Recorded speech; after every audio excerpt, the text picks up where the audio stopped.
Yesu ashimwe cyane mwene data, ndakwakiriye kandi ndagusuhuje muri uyu mwanya wacu wa Youth Time Revival. Urubyiruko n'igihe cy'ububyutse, ububyutse mu rubyiruko, urugendo turimo kandi dukomeje nta gusubira inyuma, nta gucika intege rwo gutumbira ku bubyutse. Ububyutse twabuvuzeho, twasanze ari ngombwa cyane kandi aricyo gisubizo cyonyine isi ikeneye, isi itegereje kugira ngo byinshi mu biyirimo byoroherwe.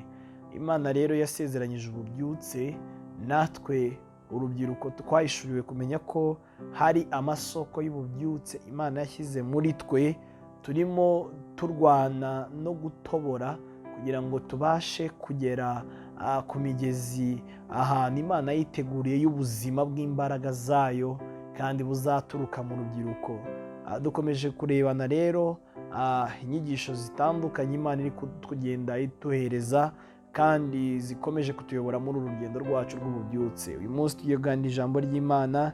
Reka dusome mu butumwa bwiza uko bwanditswe na Yohana, igice cyaho cya 14 n'umurongo waho wa 23. Hari amagambo meza tugiye gusoma Imana ishaka ko tuvuganamo nayo uyu munsi. Haravuze ngo Yesu tuhere kuri 22. Yuda atari Isikariyote aramubaza ati, databuja, bibaye bite ko ugiye kutwiyereka ntiwiyereka ab'isi? Yesu aramusubiza ati, umuntu ntankunda azitondera ijambo ryanjye, na data azamukunda, tuzaza aho ari tugumane nawe. Hanyuma hejuru gato ku murongo wa 20 avuga ngo, uwo munsi muzamenya ko ndi muri data, namwe mukaba muri njye, nanjye nkaba muri mwe. Imana ishimwe cyane. Uyu munsi tugiye kurebana ijambo rivuga ngo ari Imana ari na Satani, ninde mwinshi mu buzima bwawe? Ari Imana kandi ari na Satani, ari presence y'Imana ari na presence ya Satani. Ese ubona presence iri ku rwego rwo hejuru mu buzima bwawe? Ni presence y'Imana cyangwa ni presence ya Satani? Imana ni iganza mu buzima bwawe cyane cyangwa Satani ni uganza mu buzima bwawe cyane? Hari kenshi ubwo abantu batekereza, bibwira, bagatekereza neza ko ari abakristo, bakabihamisha akanwa kabo, ariko wagenzura mu mvugo zabo, mu byo batekereza, mu byo baganira, mu byo bigisha, mu byo bagerageza kwatuza akanwa kabo, ugasanga Satani niwe mwinshi cyane.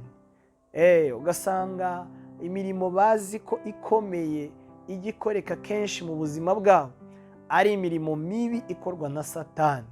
Ugasanga ubuzima ni umukristo, ariko kenshi iyo afunguye amaso ye, aho kugira ngo arebe Imana, aho kugira ngo agire amashimwe y'imirimo y'Imana mu buzima bwe, aho kugira abone aho Imana igejeje ikora, aho kugira abone ahantu Imana imukuye n'ahantu imugejeje, ahubwo ahita abona ibintu Satani ari kwangiza mu buzima bwe, ahita abona imigambi y'umwijima ihagaze mu buzima bwe, ahita abona ibyago bikomeye Satani ari guteza mu buzima bwe, ahita abona mu minsi yashize no mu minsi ahagazemo ibintu Satani ari kugenda azana murwanyisha. Ugasanga kenshi aho kugira ngo abone imbaraga z'Imana mu buzima bwe, ahubwo abona imbaraga za Satani mu buzima bwe.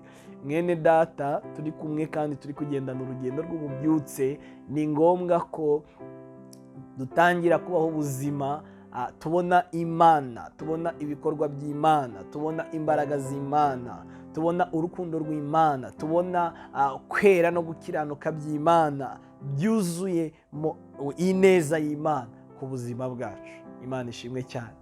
Imana hano ijambo ry'Imana riratubwiye ngo ntabwo nzabasiga nk'imfubyi, ahubwo nzaza aho muri. Hanyuma ijambo dusomye hano ku murongo wa 20 riratwereka ukuntu Imana iba muri twebwe, ukuntu Imana ikorera muri twebwe. Yesu aravuga hano ngo njye ndi muri data. Imana ishimwe cyane. Yesu hano niko yababwiye, aravuga ati uwo munsi muzamenya ko ndi muri data. Haleluya. Ngo hanyuma ngo namwe mukaba muri njye. Haleluya. Imana ishimwe ngo nanjye nkaba muri mwe. Yesu arerekana ukuntu atuye, ntabwo atuye hanze y'ubuzima bwawe. Yesu arashaka ibitekerezo byawe bikanguke bimubone, kuko aba muri wowe. Ntabwo bihagije ko wowe uba muri we gusa. Yararebye arasanga nawe akwiriye kuza akaba muri wowe. Ijambo riravuze ngo ndi muri data namwe mukaba muri njye, ariko yongeraho irindi jambo aravuga ngo nanjye kandi nzaza mbe muri mwe. Yarabonye iki? Yarabonye ko ushobora kwinjira ukaba muri we, ariko ukagira ibigutera gusohoka muri we. Arangije aravuga oya, indi addition nzongeraho, nanjye nzamanuka mbe muri wowe. Iyo Yesu yinjiye muri wowe, ntagakangwa ngo na Satani, ntagakangwa n'imiraba n'imiyaga n'ibibazo. We aguma muri wowe. Wowe niyo ugiye kumusohokamo ntagakwemerera, akomeza kuguma muri wowe. Yasanze hari igihe ko kuza usohoka, usohoka ryari? Usohoka iyo watangiye kwikanga biriya byose. Niyo mpamvu bitakwica, nuko Yesu yatanze isezerano ryo kuguma muri wowe. Haleluya. Yaravuze ntago bihagije ko uguma muri njye gusa, ahubwo nanjye nkwiriye gukora isezerano ryo kuguma muri wowe. Imana ishimwe. Kandi nkaguma muri data ariko nkaguma no muri wowe. Urabona, Imana ni nyinshi mu buzima bwawe kubera isezerano Yesu yashize hejuru y'iryawe ryo kuguma muri we. Nawe yongera yaravuga nanjye nzaguma muri wowe. Hasi rero niho dusomye igisubizo yahaye izi ntumwa ze. Aravuga ngo niwitondera amagambo yanjye, ikintu gitangaje cya mbere kizabaho. Aravuga ngo njye na data tuzaza aho turi tugumane nawe. Imana ishimwe. Burya Imana igumana nawe. Imana igumana nawe. Hariya mu kazi Imana ibihari, hariya mu ishuri Imana ibihari, hariya mu nshuti zawe Imana ibihari. Burya Imana yo yaguhaye isezerano ryo kugumana nawe. Ntabwo Satani ari mwinshi mu buzima bwawe kurusha uko Imana ari nyinshi mu buzima bwawe. Ntabwo ibikorwa bya Satani ari byo byinshi, ahubwo ubuzima bwawe buri connected n'ubuzima bw'Imana.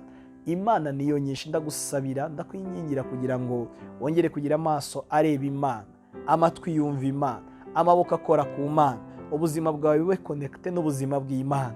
Aha ngaha nuhagera rero, aha niho imitima y'abera b'Imana bari mu bubyutse ituye.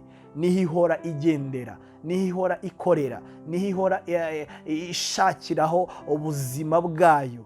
Ntabwo ifite gusubira inyuma ngo ibone ibindi, ifite gukomeza imbere ikarushaho kubona Imana mu bwiza burushaho kuba bwiza. Ndakwaturaho umugisha w'Imana kugira ngo ubone Imana nyinshi mu buzima bwawe kuruta uri kubona imbaraga z'umwijima mu buzima bwawe. Kristo nicyo ashaka ko tugira, nicyo ashaka ko tumenya, nicyo ashaka ko duhishurirwa.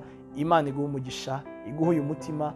Youth Time Revival, urubyiruko n'igihe cy'ububyutse, amaso areba Imana, amatwi yumva Imana, umutima ubana n'Imana kurusha presence y'umwijima mu buzima bwacu, ahubwo presence y'umucyo mu buzima bwacu. Imana iguha umugisha cyane mu izina rya Yesu. Amen.